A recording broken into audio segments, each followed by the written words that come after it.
दिल्ली में फ्लैट और मकान बनाने के नियम एकदम से बदल दिए और ये फैसला रियल एस्टेट रेगुलेटरी अथॉरिटी, जिसको रेरा दिल्ली भी कहते हैं, उसके एक आदेश के बाद आया है। रेरा ने 2008 मार्च के अंदर ऑनरेबल सुप्रीम कोर्ट ने एक आदेश पारित किया था, जिसका हवाला देते हुए रेरा ने यह आदेश पारित किया है कि दिल्ली के अंदर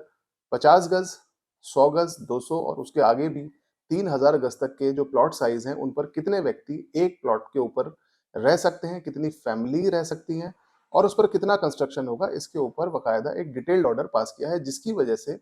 अब दिल्ली के अंदर अब मकान और फ्लैट बनाने के कानून पूरी तरह से बदल गए हैं। पहले ये बताता हूं कि ऐसा क्यों हुआ। दिल्ली के अंदर ऐसा नहीं है कि ये कानून पहली बार आया है। ऑनरेबल सुप्रीम कोर्ट ने मार्च 2008 के अंदर भी ये कहा था कि एक 50 वर्ग मीटर के प्लॉट पर ज्यादा से ज्यादा 3 परिवार रह सकते हैं, यानी कि उसके ऊपर केवल 3 ही फ्लोर बनाए जाएंगे। लेकिन इस ऑर्डर की अवहेलना करते हुए बहुत सारे बिल्डर्स ने क्या किया कि जैसे 200 गज का एक प्लॉट है, जिसके ऊपर उन्होंने नक्शा पास करवाया मैक्सिमम 4 फैमिलीज को फ्लैट देने के लिए। एमसीडी से जो नक्शा पास कराया उसमें केवल 4 इकाइयां ही उन्होंने दिखाई थी कि इसमें केवल 4 परिवार रहेंगे। नक्शा पास करवाने के बाद ये बिल्डर क्या करते थे कि उसमें चेंजिंग करके नक्शे में, और उसमें 4 की जगह 8 फ्लैट, 12 फ्लैट तक भी उसमें बनाकर एक आम बायर को बेच देते हैं, जो इतने सारे कानून नहीं जानता। और बाद में जब कभी भी कोई लीगल इशू क्रिएट होता था, तो रेरा के पास जब शिकायतें जाने लगी, तो ऐसे बायर्स को पता लगा कि जिस प्रॉपर्टी पर, जिस फ्लैट पर हम रह रहे हैं, ये फ्लैट ही अपने आप में अवैध है। ऐसी बहुत सारी शिकायतें जब रेरा के पास आई, तो रेरा ने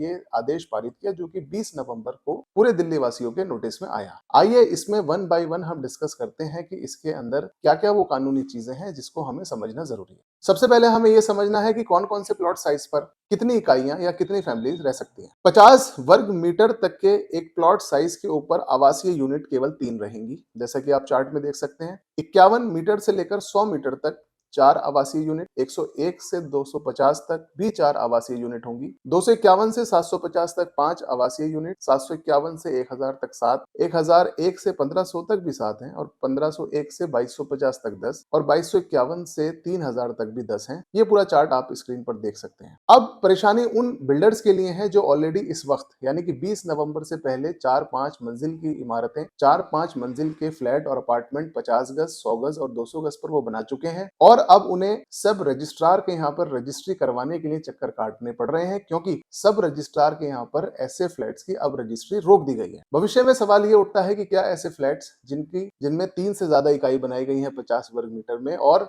100-200 वर्ग मीटर में भी जो कानून है उससे ज्यादा अगर इकाइयां बना दी गई हैं, तो ऐसे फ्लैट्स का क्या होगा, इसके ऊपर अभी कुछ नहीं पता। एक सवाल यह भी उठता है कि 20 नवंबर से पहले बनाए गए फ्लैट्स का क्या होगा। क्या सरकार उन्हें तोड़ने के आदेश देगी, या उनके ऊपर यह कानून लागू होता है या नहीं होता। रेरा के इस ऑर्डर के अंदर इसके ऊपर अभी कोई बात नहीं की गई। रेरा ने सभी सब रजिस्ट्रार को लेटर लिखकर अपने ऑर्डर की कॉपी भेजी है, और सभी रजिस्ट्रार जो दिल्ली के अंदर प्रॉपर्टी का रजिस्ट्रेशन करते हैं, रजिस्ट्री करती हैं, उन्हें यह आदेश दिया गया है कि फिलहाल किसी भी ऐसी प्रॉपर्टी का रजिस्ट्रेशन ना किया जाए जो इन नियमों का उल्लंघन करती है, जिस वजह से फिलहाल दिल्ली के अंदर चौथे 5वीं मंजिल के जो फ्लैट्स हैं, अपार्टमेंट्स हैं, उनकी रजिस्ट्री बड़ी मुश्किल से हो रही है या नहीं हो पा रही। ऐसे होता है नियमों का उल्लंघन। डीडीए अधिकारियों मास्टर प्लान 2021 के अनुसार एक आवासीय इकाई का अर्थ होता है कि एक कमरा, एक किचन और एक शौचालय, जबकि तमाम निजी बिल्डर अनाधिकृत व नियमित कॉलोनी में 50 से 100 वर्ग मीटर के प्लॉट पर भी एक एक फ्लोर पर कई कमरे बना देते हैं, जिसकी वजह से छोटी जगह पर बहुत सारे लोग रहते हैं, और शहरों में बढ़ती हुई आबादी का बोझ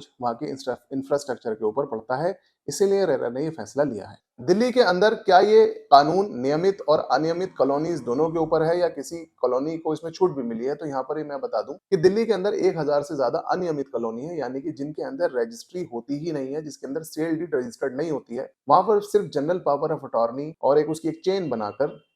जिसको नोटरी से रजिस्टर्ड कराते हैं, उसी से सेल परचेज दिखाई जाती है। लेकिन उन कॉलोनीज में भी जहां पर रजिस्ट्री नहीं होती है, सेल डीड नहीं होती है, सिर्फ जीपीए के ऊपर प्रॉपर्टी को सेल परचेज किया जाता है, वहां पर भी इस तरह की 3 मंजिल से ज्यादा की प्रॉपर्टी, उन जगहों पर भी 3 मंजिल से ज्यादा अगर 50 वर्ग मीटर के प्लॉट के ऊपर कोई कंस्ट्रक्शन किया गया है, तो वहां पर भी एमसीडी, डीडीए या जिस भी लैंड के ऊपर कंस्ट्रक्शन किया गया है, उसके पास ये अधिकार होगा कि इनकी रजिस्ट्री ना। ऐसे संपत्तियों को तोड़ा भी जा सकता है। हो रही ये रहा था कि अनियमित कॉलोनियों के अंदर 50 वर्ग मीटर के जो प्लॉट्स हैं, उनके ऊपर 6-6, 7-7 मंजिल तक की इमारतें बनाई जा रही हैं, जिसके अंदर